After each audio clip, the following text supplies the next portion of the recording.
यहाँ दो खबर है मेरे पास आप लोगों को सुनाने के लिए, एक अच्छी और एक बुरी। गाइस, इजराइल कोरोना फ्री हो गया है। इन कोरोना फ्री होते ही वहाँ पे फाइट की सिचुएशन आ खड़ी हुई है। इजराइल वर्सेस पैलेस्टीन की वॉर जो चल रही है, आज इसको दुनिया का बच्चा बच्चा जानता है। पर इस वॉर की वजह क्या है? कौन है पैलेस्टीनियंस, कौन है इजरायलीज और कौन है ये हमास के लोग? आइए जानते हैं पूरी खबर को।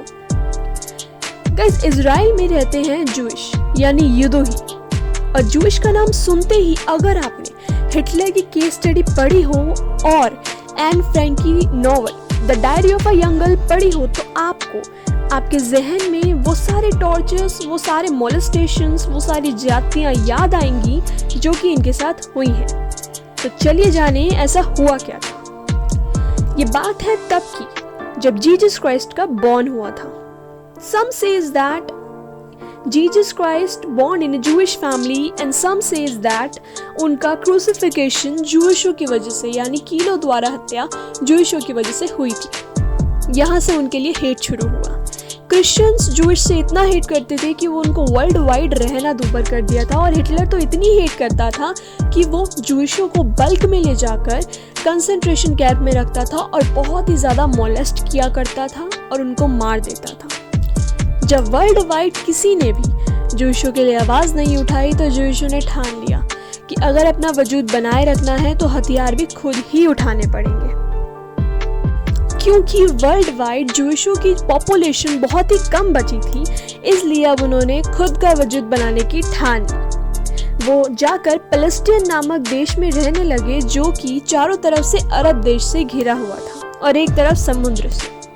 नाउ द थिंग इज, वहाँ सिर्फ जूइश नहीं रहते थे बल्कि वहाँ दो और जातियाँ रहती थी, यानी इस्लाम धर्म को मानने वाले लोग भी वहीं रहते थे और वहाँ कुछ पॉपुलेशन क्रिश्चियंस की भी थी। अब हम जूइश को सिर्फ जूइश बोलेंगे और बाकी दोनों कम्युनिटीज़ को हम प्लास्टन्स के नाम से बोलेंगे। तो अब यहाँ से जूइशों ने सोचा कि अगर वर्ल्ड वाइड अपना अस्तित्व बनाए रखना है तो हमें एक इंडिपेंडेंट कंट्री की ज़रूरत होगी। तो उनका ये ड्रीम पूरा करने के लिए भगवान बनकर आए लंदन महाराज। उन्होंने बोला कि चलिए एक पीस ट्रीटी करते हैं जिसका नाम था द बालफेयर डिक्लेरेशन, जो कि 14 मई 1948 में हुई थी। उसके अकॉर्डिंग 44% जगह पैलेस्टीन की जूइश को दे दी गई और 48% जगह पैलेस्टीन्स की पैलेस्टीन वासियों को दे दी गई और 8% जगह यूएनओ के अंडर आई जो कि जेरूसलम था। और इसी जेरूसलम पे आज पूरी लड़ाई चल रही है। चलिए जानते हैं क्यों। गाइस, जेरूसलम एक बहुत ही ज़्यादा इम्पॉर्टेंट जगह है और वो क्यों है इतनी इम्पॉर्टेंट जगह हम आगे देखेंगे। उससे पहले हम ये जानते हैं कि आगे हिस्ट्री में उससे हुआ क्या और क्यों हुई फाइट की सिचुएशंस। जब जूइश को 44% जगह पैलेस्टीन की दे दी गई तो वो लोग बहुत खुश थे कि चलो अब हमारी इंडिपेंडेंट कंट्री बन गई, जिसको उन्होंने आगे जाके इजराइल का नाम दिया। पर पैलेस्टीनियंस इस बात पर अड़ गए कि उन्हें देश क्यों दिया गया, और उन्हें सपोर्ट करने वाली 5 कंट्रियां इस बात पे अड़ गई थी कि जिसको दुनिया में रहने का हक नहीं है उसको एक इंडिपेंडेंट कंट्री क्यों दी गई। और सारी अरब कंट्रीज ने यानी उन 5 अरब कंट्रीज ने मिलकर न्यू बॉर्न इजराइल पर हमला कर दिया, वॉर छेड़ दी। उनको लग रहा था कि यहाँ पे इजराइल हार जाएगा और अब ये जंग इजराइल की आर या पार की जंग थी, यानी ये फैसला करती थी कि आगे वर्ल्ड में इजराइल का वजूद बचेगा भी, जूइश बचेंगे भी या नहीं। तो फिर क्या था, जूइशों ने भी हार नहीं मानी क्योंकि वो चाहते थे कि आने वाली पुश्तें उनका शुक्रिया अदा करें उनका वजूद बनाए रखने के लिए। ऐसे ही जूइश अपनी इंटेलिजेंस और फाइटिंग स्पिरिट के लिए नहीं जाने जाते। अनबिलीवेबल था, पर 6 दिन में इजराइल ने 5 अरब कंट्रियों से अपने घुटने टिकवा दिए और अपनी जीत का परचम लहरा दिया।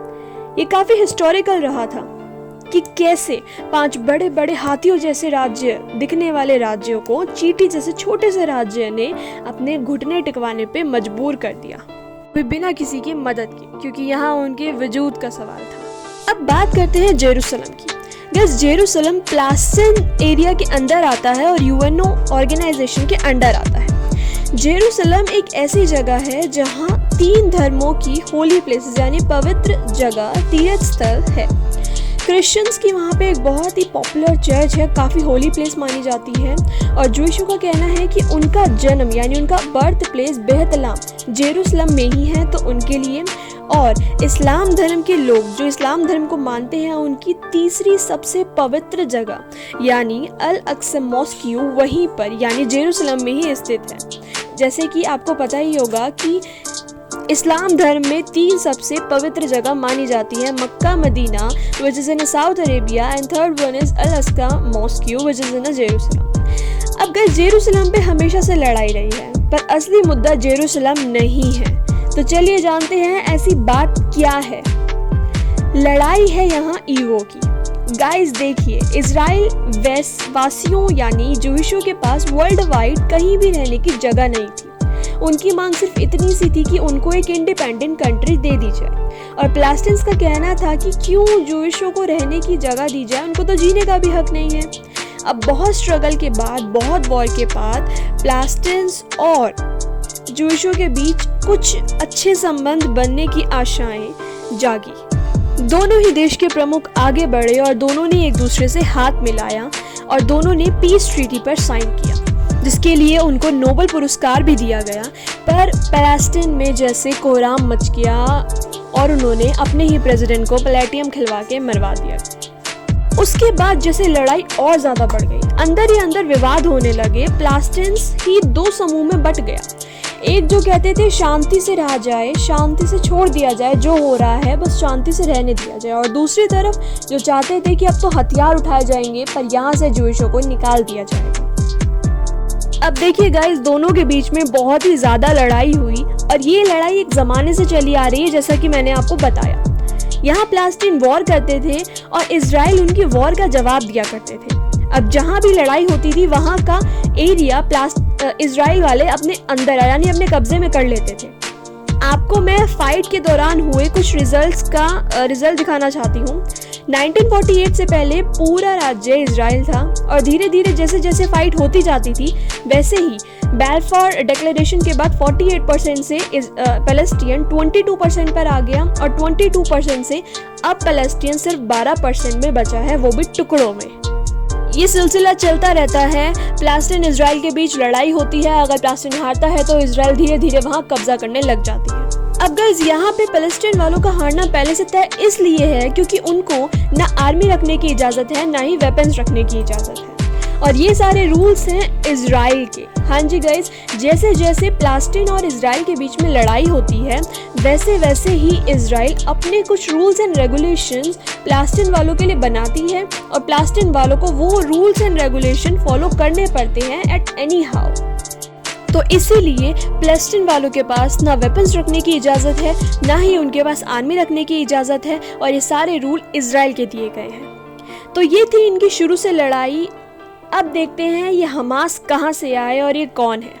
देखिए, यहाँ इस मैप पर जो 12% पैलेस्टीन है वो टुकड़ों में है, और वो कुछ ऐसा है कि आधा पैलेस्टीन वेस्ट बैंक पर आता है और थोड़ा सा पैलेस्टीन गाजा पट्टी पर आता है, और यही गाजा स्ट्रिप से बॉम्ब इजराइल पर फेंके जा रहे हैं, यानी यहीं से ब्लास्ट हो रहा है इजराइल पर। और पैलेस्टीन वाले जो वेस्ट बैंक पर रहते हैं वो तो बेचारे, उनके पास वेपन्स ही नहीं है। As I mention you earlier, उनको इजाज़त ही नहीं है वेपन्स रखने की, तो वो कहाँ से फेंकेंगे। तो वेस्ट बैंक से यानी वेस्ट बैंक पे जो पैलेस्टीन रहते हैं वहाँ से कोई हमला नहीं हुआ है इजराइल पर। देखिए, जब हमने ये अभी देखा कि पीस ट्रीटी के बाद उन्होंने अपने प्रेसिडेंट को मरवा दिया, पैलेस्टीन 2 समूहों में बट गया था। एक था जो पूरी तरीके से वायलेंस चाहता था और एक था जो पीस चाहता था। वही PLO यानी जो वायलेंस चाहता था वो आगे जाके हमास पार्टी में कन्वर्ट हो गए। इसी हमास ग्रुप को टेररिस्ट ग्रुप भी बोला जाता है, यानी इन्हीं को टेररिस्ट बोला जाता है पैलेस्टीनियंस के। अब बात ये है कि जब इनको वेपन्स रखने की इजाज़त ही नहीं है तो ये ब्लास्ट हो कैसे रहे हैं, यानी ये वेपन्स आए कहाँ से। देखिए, I want to clear you this thing. Gaza पट्टी जहाँ लाई करती है वो एक तरफ से समुद्र से घिरा हुआ है, दूसरी तरफ से इजराइल और तीसरी तरफ से इजिप्ट से, यानी उनका सारा का सारे वेपन्स और ये जो भी चीज़ें हैं वो सारी की सारी हमास के लिए इजिप्ट के रास्ते से पोर्ट होती हैं और उन तक पहुँचाई जाती है। गाइस, ये वजह थी लड़ाई की, ये था पूरा मामला। और अब तक के हमले में 7:212 की रेशियो चल रही है, यानी 212 लोग गाजा के और 7 लोग इजराइल के मर चुके हैं, जिसमें से एक इंडियन वुमेन भी शामिल थी जो कि नर्स थी। गाइस इसकी तो क्या ही गलती थी, ये तो उस मुल्क की भी नहीं थी। दोनों देश एक ही रट पे लगे हुए हैं। हमास कहते हैं कि अब इजराइल को नहीं छोड़ेंगे और इजराइल कहते हैं कि अब पैलेस्टाइन तो बचेगा ही नहीं, यानी उसका वजूद ही नहीं रहेगा। अब यहाँ एक लड़ाई है वजूद की। जूइश लोग हमेशा से अपने वजूद के लिए लड़ते आए हैं और आज भी लड़ रहे हैं। और दूसरी तरफ लड़ाई है उनकी जगह की कि कैसे जूइशों ने, इजराइल ने धीरे धीरे करके पैलेस्टाइन की पूरी जगह अपने कब्जे में ले ली। तो अब दोनों ही मुल्क जगह पे लड़ते रहते हैं। दोनों ही मुल्क जेरूसलम, जो कि काफ़ी ज़्यादा इम्पॉर्टेंट होली प्लेस है, उस पर लड़ रहे हैं कि जेरूसलम किसके अंडर आता है। गाइज आज की वीडियो यही फिनिश करते हैं।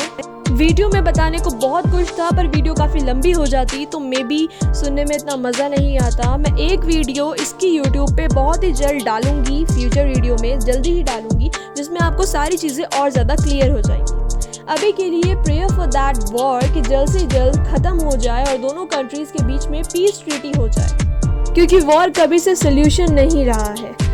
इस जंग में सिर्फ जवान शहीद नहीं हो रहे हैं, वहाँ की आर्मी शहीद नहीं हो रही, बल्कि बच्चे, बूढ़े, औरतें सब के सब बेघर हो रहे हैं, बेकसूरों की मौत हो रही है। So hope for the best, let's pray together for both of them. So guys, that is it for today. If you like my video, hit the like button. Also do subscribe my channel, hit the bell icon to get the daily update and do comment your opinion on the comment box. आप क्या सोचते हैं कौन सही है, Palestine जो जगह के लिए लड़ रहे हैं या जूइश जो कि वजूद के लिए लड़ रहे हैं? Thank you.